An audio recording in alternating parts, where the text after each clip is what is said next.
Hi, my name is Alan, the co-founder and COO of Persperion Diagnostics, and we are making the non-invasive glucose monitor that you only need to press 30 seconds and you'll get a glucose reading that is accurate and affordable. Future Optimist. Okay, well, welcome to the show, Alan. And Alan Liu joining us right now here on the Future Optimist podcast. Alan has quite an unusual story to get to where he's at. You have immigrated from China. You have been all over California. You've been to San Francisco. You've been to San Diego. You've experienced quite a few different things in your life. So give us a little background on how you ended up getting to be the founder of Persperion, and what was your journey leading up to that? Yeah, well, that is a quite an interesting journey, and I would definitely say it is not very usual.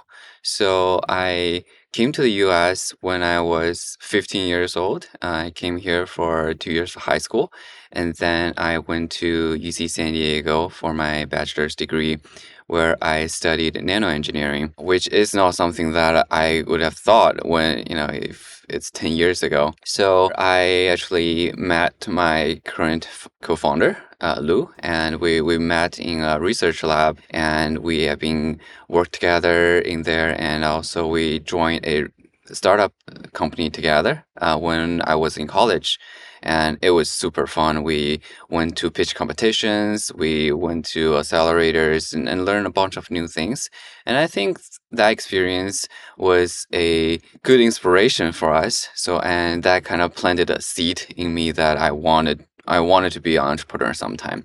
At that time, I know starting a company is difficult. So I went on to study business at Fuqua School of Business at Duke University. After graduating from Duke, I went to San Francisco and became a product manager, where I learned really just how things work at a workplace. So because that was really my first real work experience, so that was Sure. super helpful, teaching me how company works, what department are there, how people communicate in the workplace, and of course, learning how to be a product manager, which there's a lot of knowledge that transfers to being an entrepreneur, because you always think about your customers, you think about the needs, you think about how to build a successful product. So in 2022, Lou reached out to me saying he developed a technology during his PhD, and he thought it's too much of a waste to go to just an academic paper. Interesting. And that is a non-invasive glucose monitor technology. So we got together, we look at the technology, I look at the numbers. We also actually went on to look at the market. So, because a lot of technology coming out of universities, they are great on papers, but they're not Right. necessarily good on the real life. Right. So we went out and asked ourselves, is this something people want? And it became pretty clear very quickly that yes, right? It's non-invasive glucose monitor that can really benefit millions of people with diabetes. Because people don't like stabbing themselves with needles all day? Is that what it comes down to? Yeah, I mean, I thought everybody loved surprisingly, needles. I thought that was the best part of having diabetes. right, right. I mean, we thought about that, and we want to seek evidence, although it can be quite apparent. So we actually went out and interviewed more than 100 people with diabetes. And yes, people really don't like finger sticks. And we actually met some people who are testing 8 to 10 times a day just Sure. using finger sticks, and we got a lot of respect for them. But most people are saying that they hate finger sticks. And we at one point I've interviewed someone who said finger sticking really destroyed her mental health. So that was Wow. really tough to That hear. bad, huh? Yeah, and So what also, was the cause of that? She just hated needle? It was just like a phobia she yeah, had? Or yeah, wow. yeah, Which is you're absolutely. forced to confront this every single day? Yes, Yeesh. and That's rough. some doctors really want you to test 3 to 4 times a day if Yeah. your glucose level are really not that great. So Right. it is something that they have to do to keep their glucose level in range. But also, it is something that really they struggle. and it makes their life miserable. So with Wow. that, it's quite difficult, and we we now know that there is a huge need in this space. So we are very very motivated. We started the company, and now we are just trying to get this done and trying to get through FDA and bring this to the hands of the people with diabetes. Incredible. So the previous two solutions, one of them is continuous glucose monitoring, the other is blood glucose monitoring. Both of them are with needles. What's the problem with both of these existing other alternatives? Yeah, I mean, finger sticks has been around for so many decades, and it's affordable, but it's just not easy to use, right? If you Right. think about the process, you have the packet of the lancet, the strips, and the meter itself. And when you want to test, you just open the package, you wipe your finger or you clean your hands, and then you prick yourself, squeeze out that blood. If you're diligent, you should wipe out that first drop of blood to get the accurate reading, but most people don't do that. And then you need to plug in the strip and test. So that whole process is not something that you can just do, right? If you're in the restaurant, it's quite difficult, and it really attracts attention, and people don't want that. Everybody loves the sight of open blood in a public space. Nothing gives us a greater feeling of comfort. I know we also heard people saying when they do that in the public restaurant, Yeah. actually some people really stares, and I think one person actually told us people were suspecting that they're doing drugs. Oh, yeah. I guess that's probably true. Yeah. So Yeah, that's not ideal. It's like doing a COVID test every day, but worse, a lot more or less. worse. And everybody who doesn't have diabetes who does a COVID test, they know how fun that is. So one of the most interesting things on your website, you say, again, like I am an ignorant idiot, so I love reading this kind of thing because your first thing on your website is touch-based, non-invasive sweat biosensing solution for personal health management. Now, that all sounds well and good, but it's very confusing. I just imagine that something will read the sweat, look at me, and say, beep, boop, boop, you have an ugly face. You are a very bad podcast host. What kind of stuff is possible to be sensed from the sweat on your fingertip? Is it just diabetes? Is it just glucose? Or are there other stuff? Actually, a lot of biomarkers within the sweat because we have there are all the nutrients and molecules running in our blood, and a lot of them actually permeate out to the sweat glands. And very unique about our fingertips, it's sweating all the time when we don't think about it, but Especially mine. it's always sweating. No matter if you think you have a sweaty palm, or you have dry palms, but the fact that you're leaving fingerprints everywhere, it shows that you're actually sweating. So Mm. within that very, very little amount of sweat, you can actually find glucose, you can find alcohol, vitamin, hormones, and all other things within that sweat. So which makes it possible for us to detect a ketone, which is also a big biomarker for people with diabetes, but also Mm. nowadays for a lot of health conscious people who are doing keto diet, right? And now we can test glucose, alcohol, and vitamins. So and we have already tested on some of those. So it can be like, beep, beep, beep, you are an alcoholic. It can tell me that I have a problem. Or is it more like you're drunk right now? Is it long-term problem with alcohol or just you have alcohol in your blood system right now? I was think Which of I it. do, by the way. Yeah, I would think of it as the breath analyzer. It tells you Okay. your alcohol level at this moment. So in the future, I could get pulled over by a police officer and they could just say, stick out your finger, and they'll say, aha, you're not supposed to be driving. Yeah, That's that's a part possible. of this, right? Yeah. Or you can go for a job. You can hold a pen. They're going to ask you a question. You write on the pen, and then they say, that was actually a trick. We were testing for actually a good idea. drugs.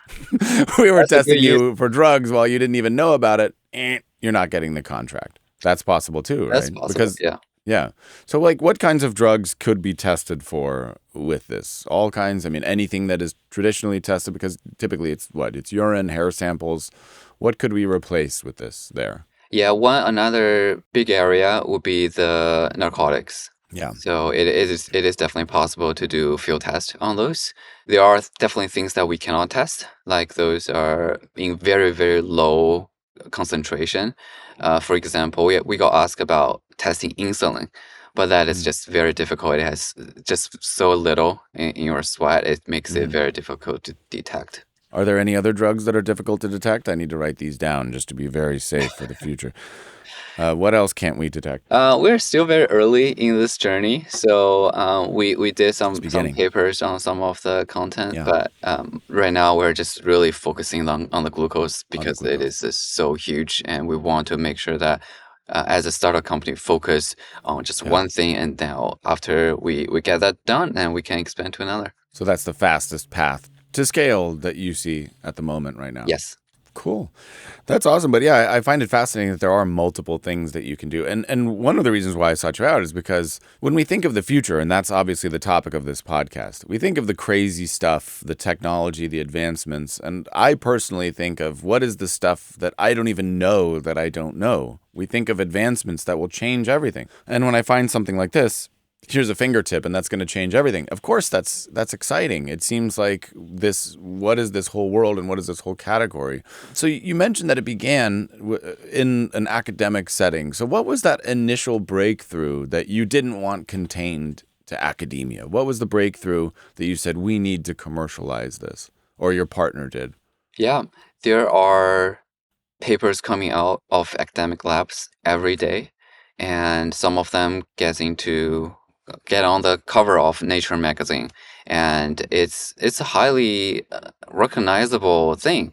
But a lot of them have really practical constraints. My partner has worked on multiple other wearables, and examples would be, before this, not the touch-based glucose monitor, he was working on something that was stick on your arm to sense sweat.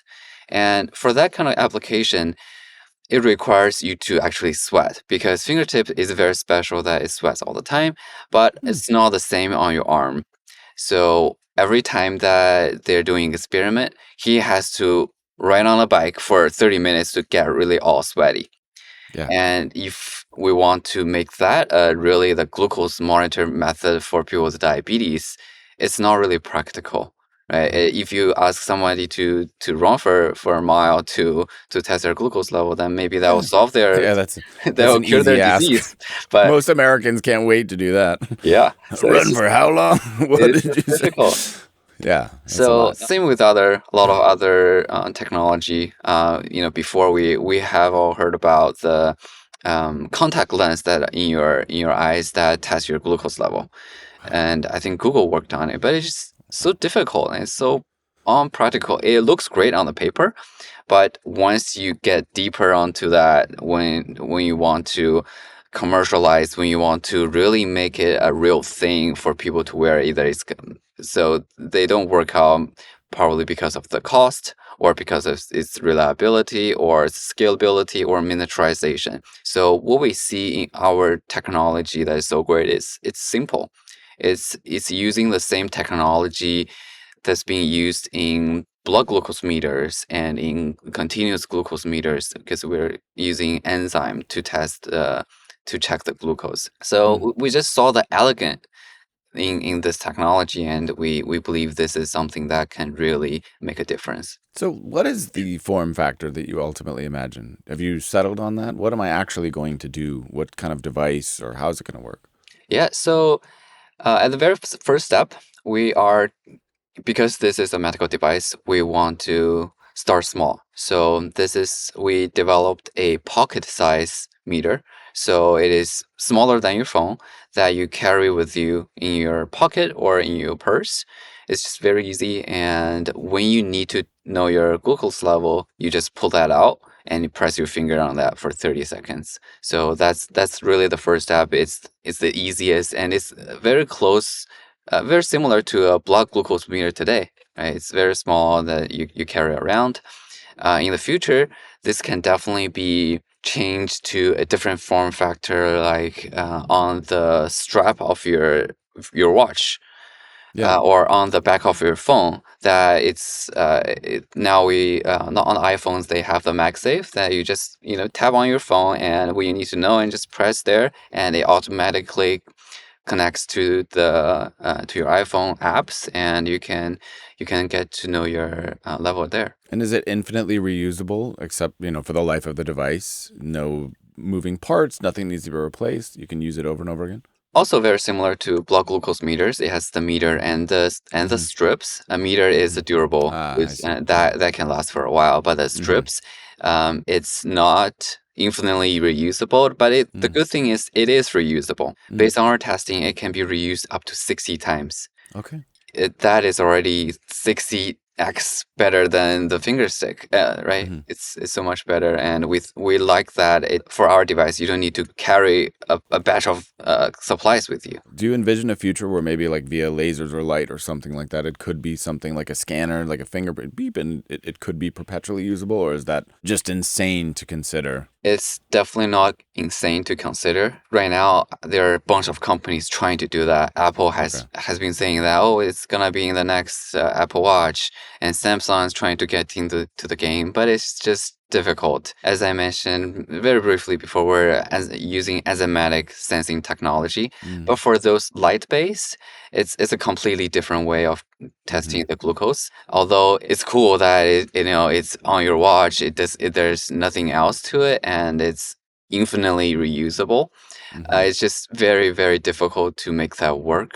The Mm-hmm. technical complexity, the price is just very hard to achieve at this moment. Well, I want to switch gears here a little bit and talk about a bit about how you got here. So, obviously, immigrating from China is a big step, and going straight to San Francisco is also a big step. What did you feel about being in Silicon Valley and being in the Bay Area? Obviously, you left the Bay Area, you're not there anymore. Is that something that you recommend? Because obviously, if you read these books like Blitz Scaling, all of these things that mythologize the Silicon Valley area and say, like, there's a reason that all of the greatest companies come from this little pocket disproportionately, etc. Do you feel that there's truth to that? Do you think that there is greater opportunity or a greater way into the entrepreneurial mindset geographically moving to a place like Silicon Valley? Or do you feel, nah, it's overrated, don't really need to be there? Well, that's a good question. I think there are many folds to the question. First is that the area and the exposure definitely matters. Who Mm. you're talking to every day, what kind of people you meet every day actually matters. It kind of influence your perception. And if you go to entrepreneurial events every day, then obviously that's gonna reinforce the thinking, Mm. or that might really tell you how difficult that is, and don't attempt easily. Mm-hmm. The second thing is, I would say the region matters, but it's really more matters a lot more that you want to do something. And I think deep down in your heart, you have to want it, and then all the others will come. But if you're not entrepreneur, no matter if you're in the heart of Silicon Valley or in Dubai or wherever, you're not Mm. gonna be going to that events I mentioned, right? Mm. You really have to be the one who starts. So you mentioned that you got bitten by that bug, and I've heard people refer to it that way in the past, the entrepreneurial bug. What was it about it that you felt this is the path for me? Why did you decide? Part of it was because of my dad. So Okay. I was born in a family that my dad does, is a business person. He has his own company, and Mm. I grew up with a kind of a business mindset in a way that when I was very little, I think about pricing, and I still remember in my elementary school, I actually tried to sell things in a bundle versus just selling individual pencils. Nice. I actually sell them in a bundle with pencils, erasers, and all together. So I Very think that good. that kind of runs in my blood in a way. Okay. But also the risk award in entrepreneurship, Yeah. and also the amount of impact you can bring in an entrepreneurship setting is so much more than just working as an employee.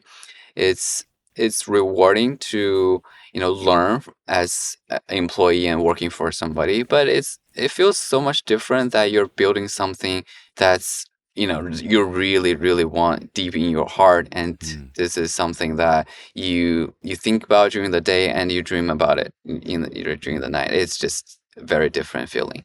So, would you say that you're mostly motivated by the promise of a reward in terms of financial sense, like the possibility of selling your company someday for many millions of dollars and then retiring? Or are you motivated more by bringing a change about in humanity or accelerating a change? What is the most exciting part of it for you?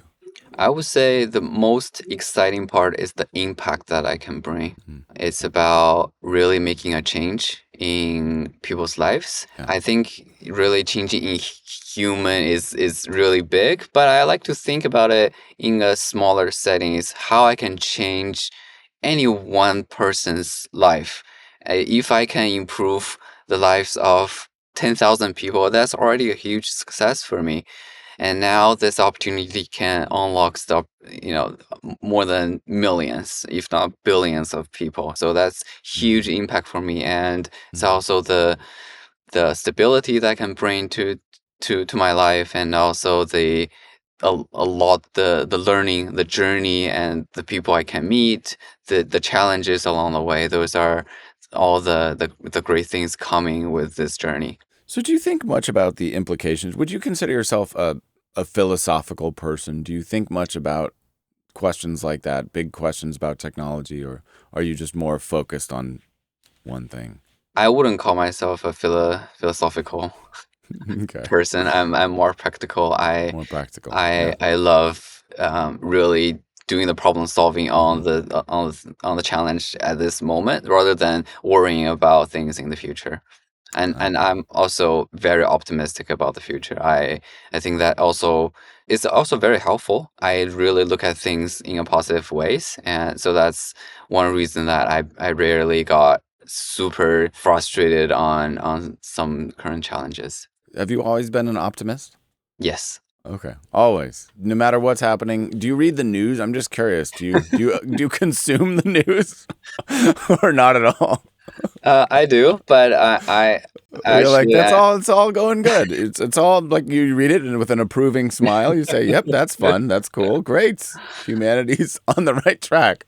I mean, news is definitely harsh to read these days. Yeah. Yeah, I would say I'm still optimistic, and I think I am very confident that we will get through it, no matter how Okay. difficult it is. I always think things in a positive way. Hmm. So it's, and also a lot of things that are in cycles. We are really in this difficult part of the cycle, and it will Yeah. get better. And do you think that technology is the greatest means to achieve the change that we want or to help people? I mean, obviously this is a small but significant problem, but do you see as a blanket statement technology being the means that we get out of our problems, or is it agnostic, neutral? I haven't really thought about that question. I think that's kind of the Yeah, that's the opposite of practical. Yeah. yeah. That's why I'm here. You're the one who's building the company. I'm the one talking nonsense all day. That's my job. But yeah, I'm just curious on a gut level, do you feel that technology or entrepreneurship, for example, is our greatest chance of fixing these problems versus, many other things, government, social impact, there are obviously different ways we could go. I would say technology will help a lot. It will unlock our productivity, and that will solve a lot of other problems. But coming with that, there definitely needs to be changes on the other front. So to wrap things up here, what's a piece of advice that you would have for somebody who has also been bitten by that entrepreneurial bug, somebody who's at day one of your journey and they want to do something? Would you advise them to go get a co-founder? Would you advise them to first have a problem? Where do they need to begin? And what's a very practical first step towards going down this road? Think carefully before start. I Mm. think this journey is incredibly rewarding, but also incredibly difficult. It takes all the factors to go right to succeed, and it takes just one thing to go wrong and everything can crumble. So as you mentioned, getting a co-founder is super important. Having a successful partner, that because co-founder is someone you work with, 12 hours a day, and It's like a marriage. it is like a marriage, and you probably spend more time with him or her Yeah, that's than the your scary partner. part. So I would say, and just this journey needs to be really thought of. Do you have the right skills? Is this technology really applicable for many people, or is this a good environment, economically environment to start? And do you have the time? Do you want to take the risk? There are just a lot of things that need to align, so you can comfortably say that, oh, I'm ready to really embark on this journey. Well, some very wise stuff. And I think you have a very, very cool story in many ways. I mean, not that it's so in vogue these days, but in some sense, you're living the American dream, right? You came here, you've been exposed, you've started a company, and now you're staying here, I think. It's a very cool story and a very cool journey. And most importantly, it's a very cool technology that you're building. I think there is tremendous use. We've touched on a few of those points. So I just want to thank you for sharing. I know this was your first podcast experience. Won't be the last. When you cross your first $1 billion and you become the next unicorn from San Diego, then you can look back on this fondly and say this was the beginning of all of it. But thanks for taking the time. Where can people support you? Where can they follow along? Where can they get updates? I know you have a newsletter, but promote yourself however you like. Yeah, so we're still really in the product development phase. Yep. We are planning to go through FDA, and it will take some time. So please Yep. be patient. But for updates, please follow us on LinkedIn, X, and Facebook. And we currently don't post a lot, but once we are getting that tractions, we will. And yeah, thanks a lot, Ross, for inviting me to the podcast. It's a lot of fun. It's my pleasure, and that's Persperion, folks, Persperion, for those who are listening. And I know one of the takeaways that I have is I will definitely think twice before I touch anything with my finger now, because who knows what they're going to figure out about me. If you're at a job, wear gloves, folks. Wear gloves to your job interviews. No, I'm just kidding. But thank you, Alan. It's been an absolute pleasure. Really, really exciting, and can't wait to see what the future has in store for you. I know it's going to be great. So with that, the official podcast is over.